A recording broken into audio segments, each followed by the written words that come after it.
Hey, how's it going guys? It's Nate here. And Fallout 4 is a game that really sheds light on just how insane humanity can become in the aftermath of some sort of apocalyptic event. As society breaks down and chaos reigns, many people have a tendency to get a bit weird at times. And while Fallout 4's Commonwealth certainly has no shortage of such people, there are a few individuals that seem to have gone especially insane, more so than is the norm. So I thought, what better way to spend a day than taking a look at some of these persons. Sit back and relax as we dive right into 5 of Fallout 4's craziest characters. Real quick side note before we jump in, we're going to be excluding some of the more mainstream personalities in the game. So the specific leaders of Nuka World Raider gangs, or Elder Maxon for instance, will not be featured on this list. But with that out of the way, without further ado, let's do further. Starting off, Bedlam is the leader of a group of raiders, operating out of the ruins of the old Dunwich Borers Mine and Quarry, located west of Salem. The raiders here are working for another gang known as the Forged, to supply them with iron from the quarry.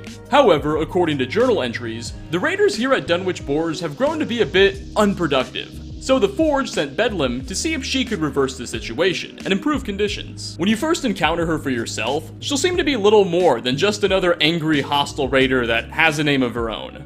But her terminal, which can be found next to her deep in the mine, and a further inspection of the quarry reveal something horrifying has happened to Bedlam long before your confrontation. You see, this mine wasn't actually being used to dig for iron back in the pre-war days, but was in fact using to cover cult-like religious sacrifices and a place of worship to a strange, unknown, seemingly evil deity, as flashbacks will reveal as you progress throughout the location. Furthermore, at the bottom of the mine, you'll find a strange statue, and the deeper you go, the more you hear these loud, rumbling footsteps all around. It's truly a terrifying experience. Of course, the raiders inside of here, Bedlam included, never really realized the true purpose of this location.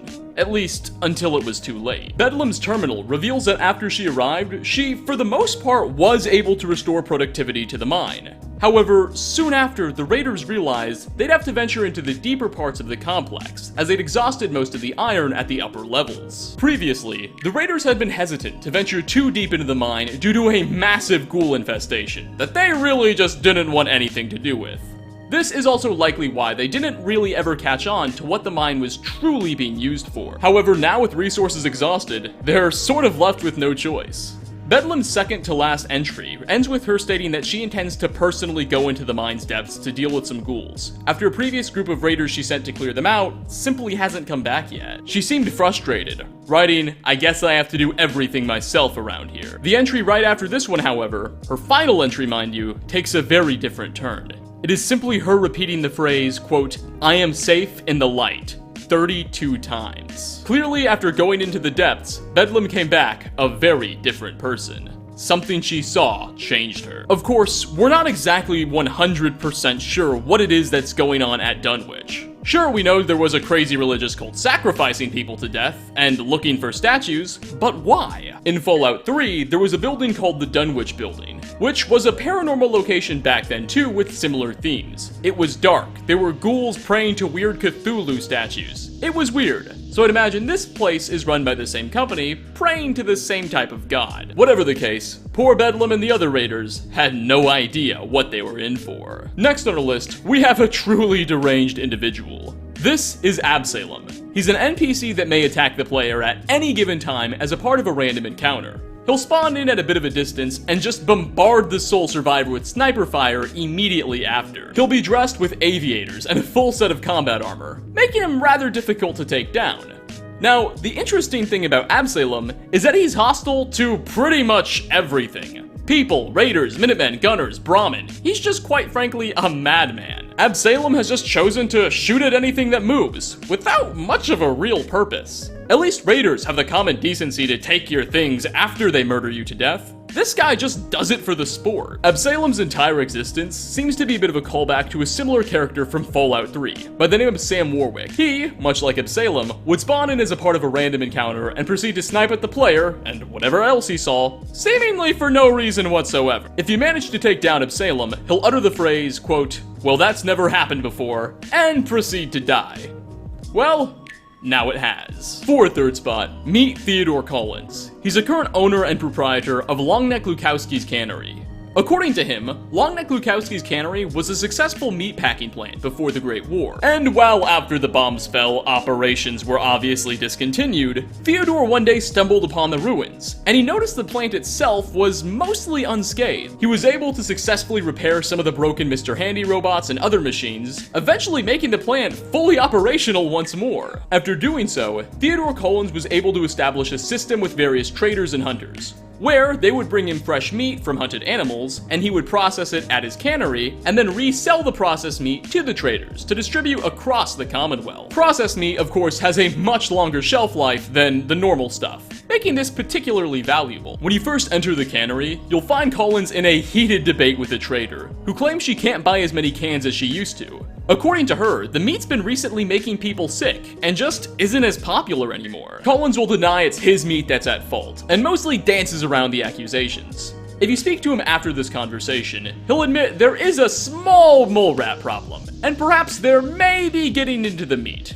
He'll invite you to take a look around, and maybe even take care of the boogers. Just stay away from the basement. That's all he asks. It's scary down there. Of course, should you do exactly what he tells you not to, and take a look in the basements, you'll find that not only is he deliberately putting mole rat meat in his product, but further exploration into the depths of the cannery reveal a feral ghoul infestation in its sewage system. Not only that, but there's evidence that Theodore is even putting the feral ghoul meat into his product. This man is feeding people mole rats and ghouls under the guise of quality ragstag meat. As you exit the basement, Theodore Collins will confront you and turn hostile, saying that now you know his secret, you have to die. Alas, he doesn't really know who he's dealing with. Coming at number 4, we all know and love, okay, maybe not love, Preston Garvey. One of the few survivors of the Quincy Massacre and valiant officer of the Minutemen, with telepathic level knowledge of when settlements are under attack, for some reason. Well, apparently, Preston's such a well-known figure in the Commonwealth that some particularly opportunistic, and rather not-so-sane wastelanders have taken notice. One random encounter the player may have is with a character named Preston Garvey. Though it's clear this is not the man we're familiar with, there's just something not right about him. This Preston Garvey chooses to dress considerably different, and quite frankly, just has a different looking face. When spoken to, the man will state that he's Preston Garvey, and at the request of the General of the Minutemen, he's gathering donations from the people of the Commonwealth. He'll ask you to contribute 100 caps to the cause. Now everything begins to come together. Clearly, this man is an imposter. For one, depending on where you're at in relation to the Minutemen, the General is either dead, or literally you. And again, this guy doesn't look anything like Preston anyway. It seems like he just wants to make a quick buck. Armed with this knowledge, you have a few options. Simply agree to donate 100 caps and he'll thank you for your support, or call him out. If you choose to do the latter, the imposter will quickly realize the jig is up. He'll shout at you in surprise and proceed to flee the scene in horror. But alas, he's not quite as fast as you. So the sole survivor will ultimately get to determine this sicko's fate. And finally, last on our list, we have an absolute lunatic. Bosco is the leader of the Raider gang inhabiting the old ruins of the DB Technical High School, east of Diamond City and south of the combat zone. Now, Raiders already have a bit of a reputation for being, well, maniacs. However, Bosco would terrify even some of the most hardened plunderers. You see, he can be found sitting on a chair that resembles a throne in the high school's basement pool room. He seems to fancy himself a king, and notably, he's wearing the high school mascot's mask. Just a quick glance at him, and you can tell he is definitely something else. You'll never get a chance to speak with Bosco personally, as he, and his entire gang for that matter, will all always be hostile to the player. But his nearby terminal tells enough of a story. In Bosco's earliest entries, he seems sane enough, at least for a raider. He has ambition of taking over the ruins of all of downtown Boston. But in one entry, he eventually writes about being bitten by one of his clan's dogs, and it is all downhill from there. Bosco notes that he's begun to feel ill and believes the dog was sick. But it gets even worse. His writings become less and less coherent. He starts to seem paranoid, fearful that someone in his gang will attempt to assassinate and usurp him. He even starts to type in all caps, the true mark of a crazy person. He notes that he's gonna lock himself in the basement because there's water there and he's thirsty or something. But he starts to see something in the corner of his eye. A monster is what he describes it as. The monster, it's staring at him. He orders his men to capture the beast and bring him its head. Of course, at this point it becomes obvious the Beast is just the school's mascot. He ends his entry by saying, "It's time to show the world who the real monsters are." Of course, thankfully, you get to put a stop to that whole plan before it really comes to fruition. Hopefully. Just make it quick for Bosco. He was going through a lot. But with that, we are going to wrap up 5 crazy characters in Fallout 4. Which of the sociopaths on this list was your personal favorite? Who did you find the most interesting? And did you sympathize with any of them? Leave a comment down below. As always, like ratings are very much appreciated. Thanks for stopping by, everyone, and I hope to catch you all in my next video. Peace out, everybody.